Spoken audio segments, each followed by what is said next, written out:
6월 21일 주일 예배 하나님께서 우리에게 주시는 말씀을 함께 보겠습니다. 사도행전 18장 1절부터 11절까지의 말씀입니다. 사도행전 18장 1절부터 11절까지의 말씀, 저와 여러분들이 한 절씩 교독하고 마지막 11절 말씀은 같이 합독하겠습니다. 그 후에 바울이 아덴을 떠나 고린도에 이르러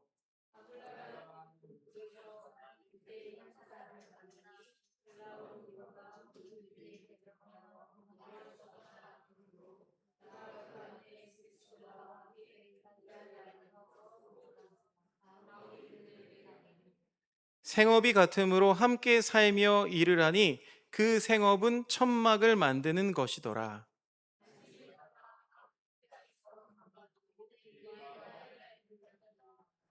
실라와 디모데가 마게도냐로부터 내려오매 바울이 하나님의 말씀에 붙잡혀 유대인들에게 예수는 그리스도라 밝히 증언하니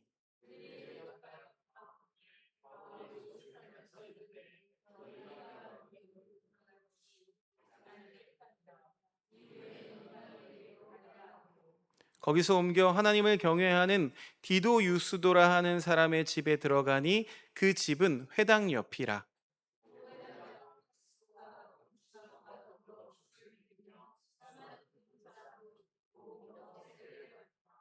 밤에 주께서 환상 가운데 바울에게 말씀하시되 두려워하지 말며 침묵하지 말고 말하라.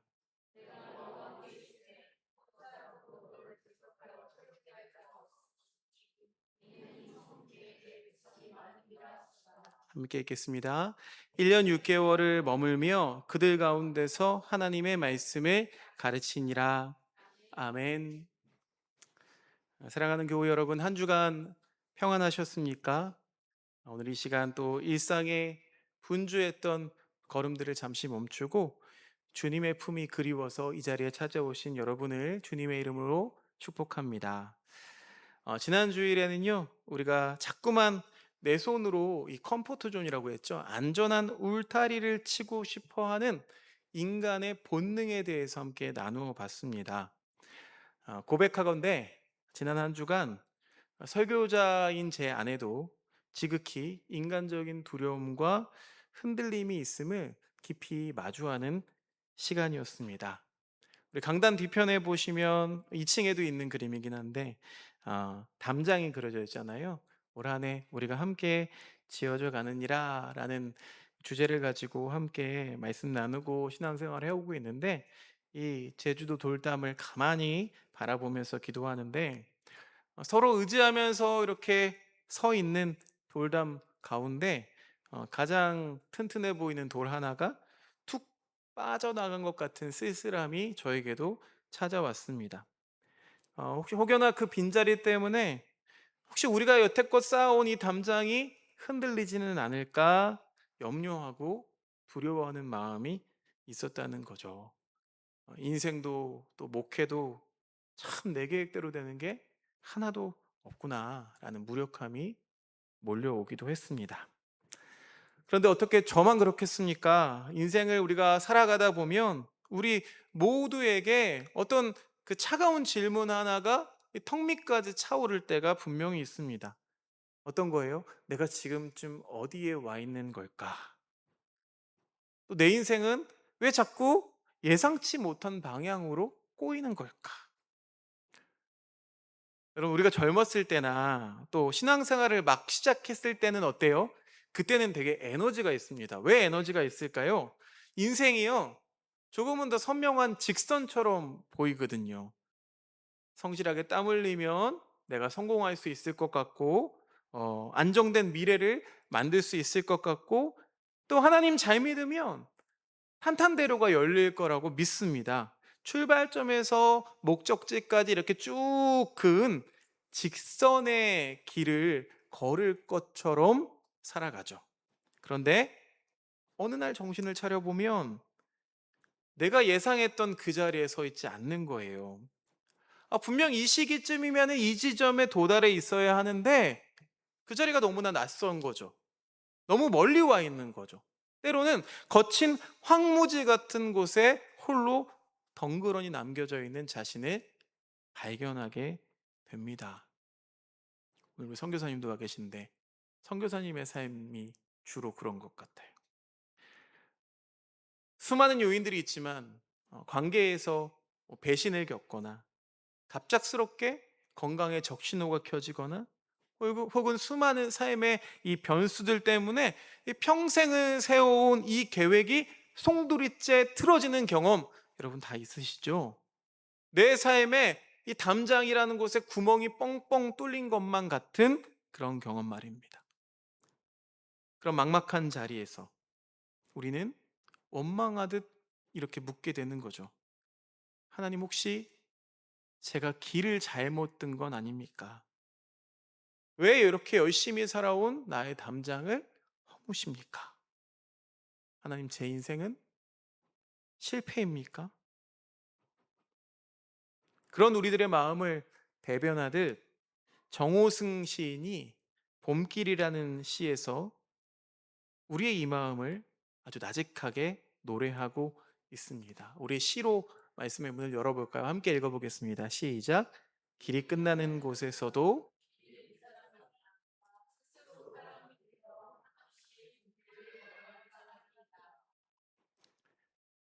사랑하는 교우 여러분, 내 계획의 지도, 이 직선의 길이 끝났다고 생각하는 그 자리에서 사실은 하나님의 진짜 길이 시작되는 법이죠. 우리는 실패라고 부르고 꼬인 길, 꼬인 곡선이라고 부르는 그 막다른 골목에서 우리 주님은 친히 이 시에 나오는 봄길이 되어서 우리를 기다리고 계신 줄로 믿습니다. 자, 오늘 말씀에서도 이 사도 바울이요. 바로 그 지도가 더 이상 길이 없는 것 같은 그 지워진 자리에 위치하고 있습니다. 우리는 보통요, 사도 바울을 어떻게 기억하냐면, 굉장한 신앙의 사람, 어, 영웅으로 기억하고는 합니다. 하지만 오늘 사도행전 18장 말씀 초반을 보면은요, 바울의 모습이 어떻냐면 지칠 대로 지쳐 있어요. 또 뼈저리게 외로워요. 깊은 무력감 속에서 떨고 있는 나약한 그냥 인간의 자태를 보여주고 있을 뿐입니다. 그래서 오늘 본문 1절을 읽어보면요, 어떠한 미사어구도 없이 덤덤하게 말씀이 시작돼요. 우리 사도행전 18장 1절 말씀 세번역 성경으로 함께 읽어보겠습니다. 시작. 그 뒤에 바울은 아테네를 떠나서 고린도로 갔다. 아테네를 떠나서 고린도로 갔습니다. 이 짧은 문장의 행간 안에는요, 바울의 깊은 한숨과 또 쓰라린 침묵이 숨겨져 있다는 사실을 여러분 아십니까? 지난 주일에 우리가 아덴으로 넘어가는 그 바울의 모습을 살펴봤는데요. 오늘은 살짝 스킵해서 고린도로 당도했어요. 그러면 고린도에 오기 전에 사역했던 곳이 아덴이었음을 우리가 짐작해 볼 수가 있죠. 아덴이라는 도시, 지금의 아테네입니다. 아테네라는 도시는 당대 로마 제국 최고의 지성과 철학의 도시가 아덴이었습니다. 바울 또한 당대의 최고의 지식인이었기 때문에 아마도 기대를 품었을지 몰라요.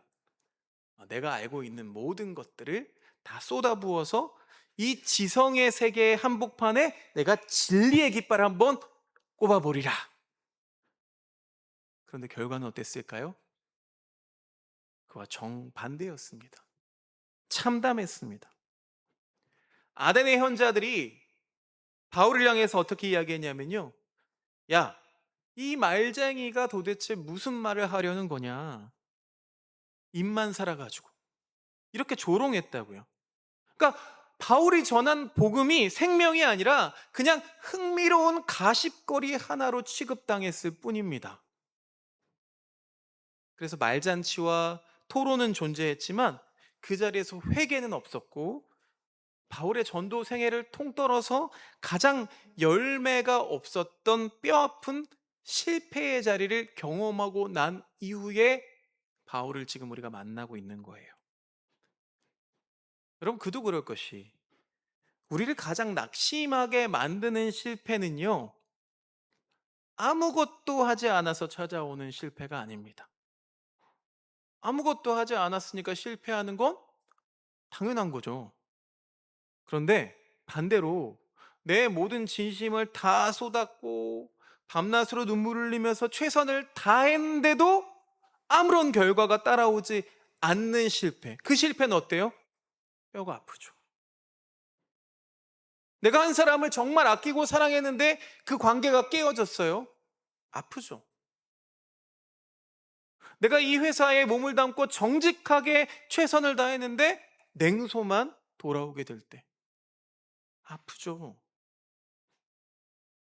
이런 실패들이 무서운 이유는요. 내가 믿어왔던 자기 확신이라는 게 송두리째 틀어지기 때문입니다. 애석하게도요, 사람들은요, 실패를 겪으면 자꾸만 자기 자신을 의심하게 됩니다. 내가 능력이 없는 건 아닐까? 내가 하나님의 음성을 잘못 들은 건 아닐까? 바울도 똑같았다고요. 바울도 쫓기듯 아덴을 떠나서 낯선 고린도로 향하고 있을 때 그 발걸음 속에는요, 아주 그냥 짧은 문장으로 남겨져 있지만 바로 이런 영적 무기력함과 자기의심이 먼지처럼 가득 쌓여 있는 상태였습니다. 여러분, 우리의 확신이 무너지고 내가 의지하던 자리가 비워지는 그 아픔의 지점에서, 그 통증의 지점에서 아이러니하게도 하나님의 진짜 일하심이 시작이 됩니다. 여러분, 하나님은요, 하나님의 역사라는 것은 단 한 번도 인간의 어떤 든든한 성공이나 매끄러운 직선 위에 세워진 적이 없습니다. 여러분, 성경의 인물들 기억해 보세요. 아브라함이 직선의 삶을 살았나요? 요셉이 그랬나요? 모세가 그랬어요? 광야길을 돌아가야만 했던 이스라엘 백성들도 마찬가지죠. 모두 다 자신의 그 안락한 울타리를 잃어버리고 광야에서 비워지는 법을 먼저 배웠다는 사실을 여러분 기억하시기를 바랍니다. 성공은요, 좋죠. 달콤하죠. 우리의 마음을 내 계획으로 가득 채우게 됩니다. 그런데 실패는 어떻습니까? 반대로 우리의 내면을 철저히 비워내게 하죠. 그래서 그리스도인들에게는 온전히 하나님께만 나를 열어놓게 만들게 됩니다.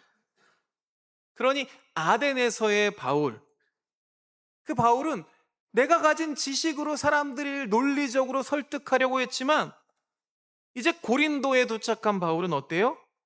그 자신의 모든 능력을, 무능력함을 다 인정하고 오직 십자가만을 의지하게 된 겁니다.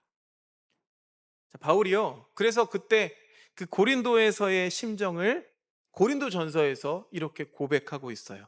고린도전서 2장 3절 말씀 세 번역 성경으로 읽어볼까요? 시작. 내가 여러분과 함께 있을 때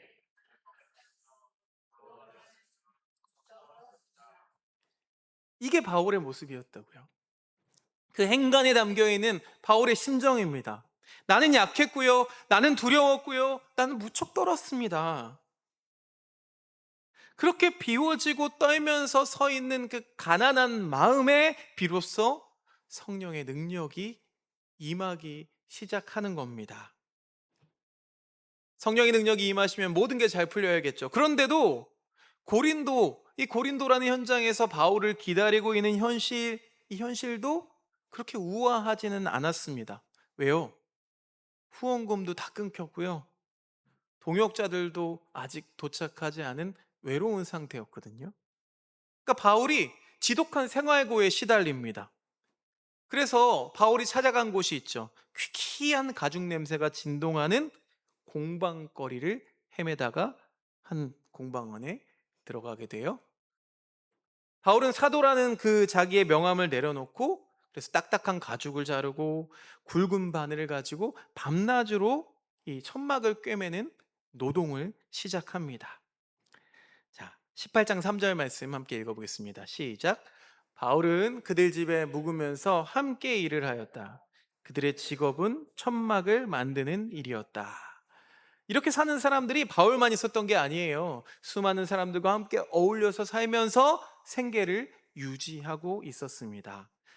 가죽 속으로 이 바늘을 밀어 넣을 때마다 바울의 가슴 속이 같이 찔리는 거예요. 내 마음을 찔리는 것 같은 거예요. 그러면 서글픈 질문이 막 올라옵니다. 하나님, 나는 이곳에 복음을 전하러 왔는데 왜 복음을 전하지 못하고 매일 이 딱딱한 가죽과 씨름하고 있는 겁니까? 거룩하고 좀 가치 있는 인생을 살고 싶었는데 정작 매일 오르는 그 삶의 무대는 어때요?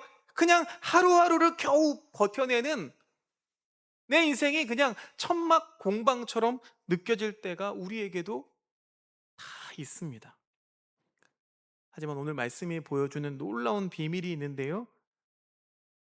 하나님은 바울의 그 화려한 설교 현장보다 그 고단한 천막 공방에 먼저 오셔서 먼저 일하고 계셨다는 사실입니다.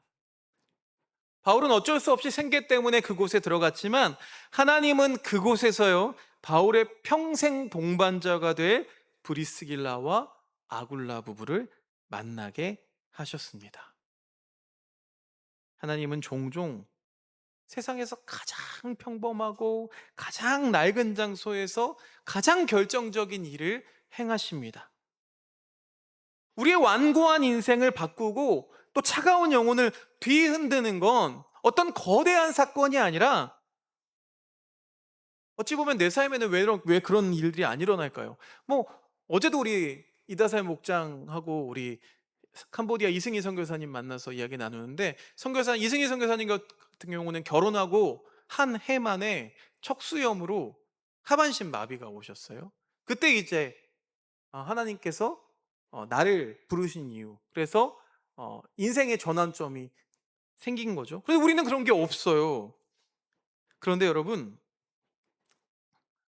그 영혼을 뒤흔드는 건 주로 그런 거대한 사건이 아닐 때가 더 많습니다.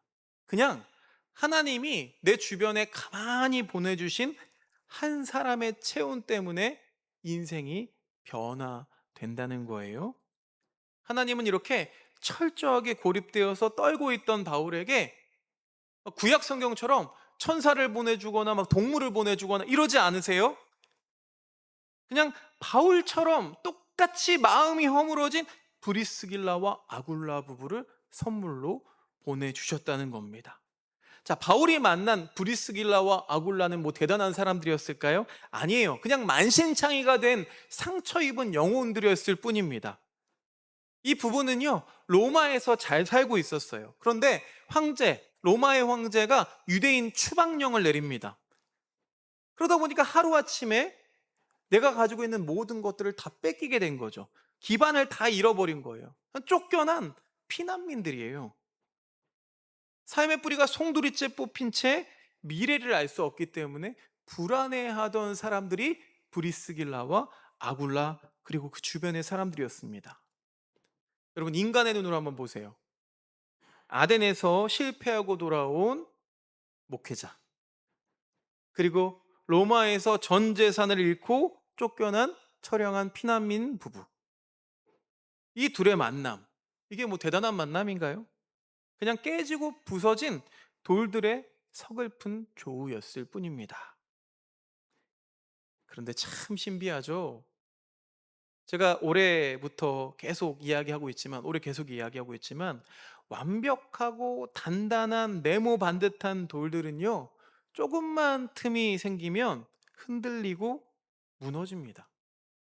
그런데 깨지고 부서진 돌들은요, 서로의 부서진 틈새에 이렇게 아구를 맞추고 상처를 맞추어 갈 때 오히려 더 흔들리지 않은 가장 견고한 돌담이 됩니다. 이 두 부부와 바울이 그랬다는 거예요. 이 공방 구석에 마주 앉아서 서로의 그 깨진 틈을 바라보면서 그 사이로 흘러나오는 아픔을 알아보고 가만히 서로 안아주었습니다.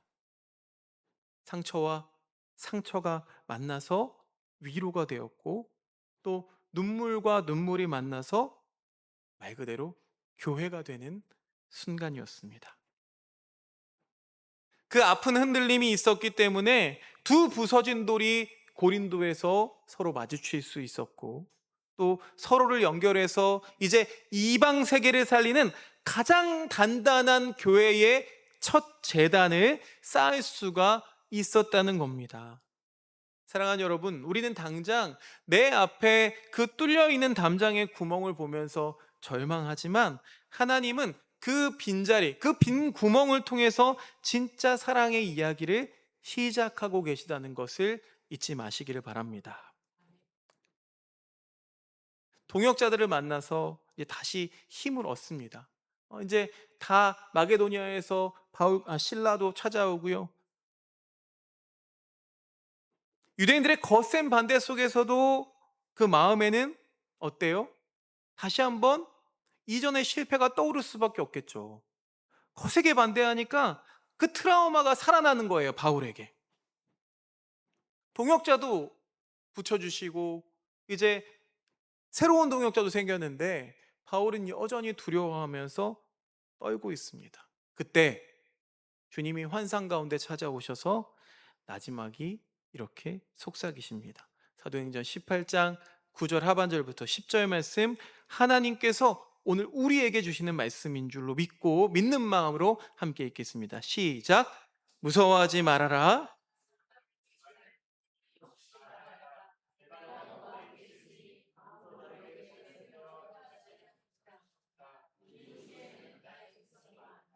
아멘이십니까? 여러분, 이 음성은 역설적으로는요, 우리가 위대하다고 말하는 이 사도 바울조차도 깊이 두려워하면서 떨고 있었다는 증거입니다. 믿음이 아무리 좋아도요, 무서운 건 똑같은 법이죠. 또 소중한 자리 하나가 비워지면 심장이 내려앉는 그냥 나약한 인간일 뿐입니다. 다만, 우리가 세상과 다른 것이 한 가지가 있다면, 내 안의 두려움보다 나를 향해 말씀하시는 그 주님의 세미한 음성을 조금 더 크게 붙드는 것 뿐이겠죠. 자, 오늘 주님이 이렇게 말씀해 주시면서 기왕이면 바울이 처한 힘든 문제들을 다 깨끗하게 없애주시면 좋을 텐데 그 문제를 당장 제거해 주시겠다고 말씀하시지 않으십니다. 그 거칠고 타락한 고린도의 환경을 바꾸지 않으신다고요. 반대자들도 없애버리지 않으십니다. 그러니까 상황은 여전히 그대로인데요.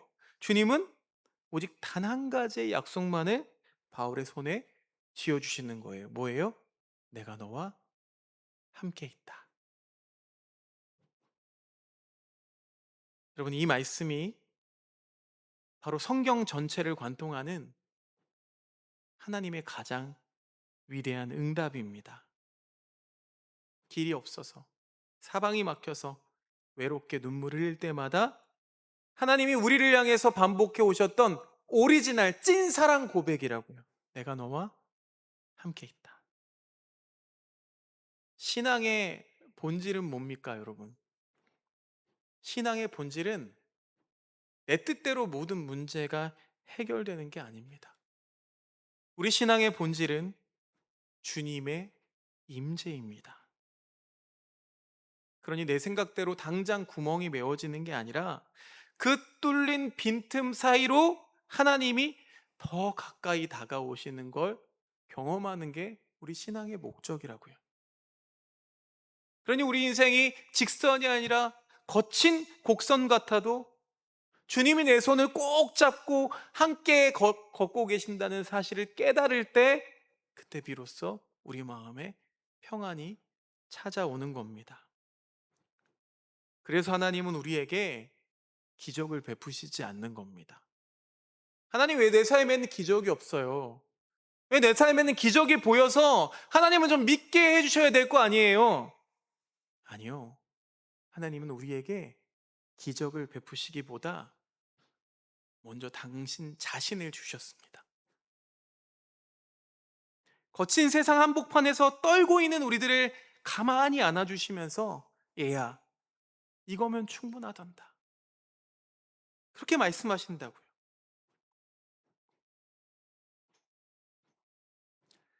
사랑하는 교우 여러분, 어쩌면 오늘 여기 있는 누군가는 저마다의 외롭고 거친 그 고린도로 가는 길 위에 서 있을지도 모릅니다. 원치 않았던 이별을 경험하기도 하고, 변화를 경험하기도 하고, 도무지 설명이 되지 않는 실패의 자리 가운데 있을지도 모릅니다. 그러나 여러분 기억하십시오. 우리가 보기에는 인생이 꼬여버린 우회로 같은 인생 같아 보일지라도 신실하신 하나님께는 가장 정교하게 예정된 사랑의 길임을 여러분 믿으시기를 바랍니다. 당장 담장이 구멍 나서 무너질 것처럼 보여도 하나님께는 또 다른 눈물을 흘리는 이들을 위해서 가장 단단한 돌을 옮기신 거룩한 역사인 줄로 믿습니다.